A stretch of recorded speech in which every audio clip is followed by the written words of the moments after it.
আসসালামু আলাইকুম। আজকের ওয়েদারটা অনেক সুন্দর।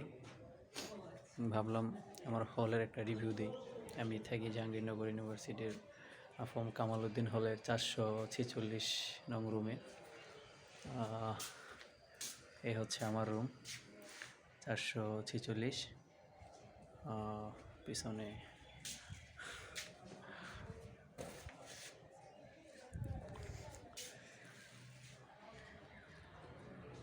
এই যে হল, এই অবস্থা আর কি। হলের একটা স্মৃতি থাকুক, এজন্য ভিডিওটা করা আর কি। আজকে হচ্ছে গিয়া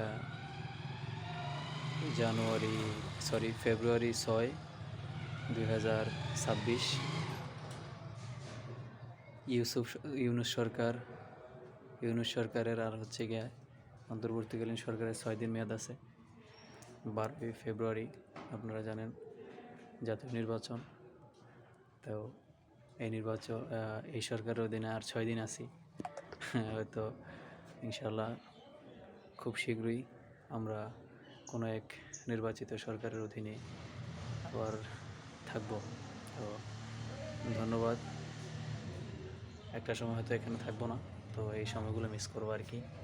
কামাল উদ্দিনের এই প্রত্যেকটা রুম, ফার্স্ট ইয়ারের নিচে ছিলাম 143 নং রুমে, এখন হচ্ছে 146-এ। ওই পাশে আমার বন্ধু, তিনতলায়, একদম সোজা ওই পাশে তিনতলায় রাজু, তারপরে ইলিয়াস গেরুয়া ব্লকে। এই রুমগুলোতে 308, তারপর হচ্ছে 325। এই রুমগুলোতে প্রত্যেক দিন আসলে আমাদের এই আড্ডা। আমি 446 আছি, হয়তো খুব শীঘ্রই 450 আবার শিফট করবো। তো এই তো, এভাবেই আসলে দিন খুব দ্রুত অতিবাহিত হইতেছে। একদিন এগুলোই হয়তো স্মৃতি হিসেবে থাকবে এবং এগুলো দেখে হয়তো স্মৃতিচারণ করব। তো সে পর্যন্ত সবাই ভালো থাকবেন। আসসালামু আলাইকুম।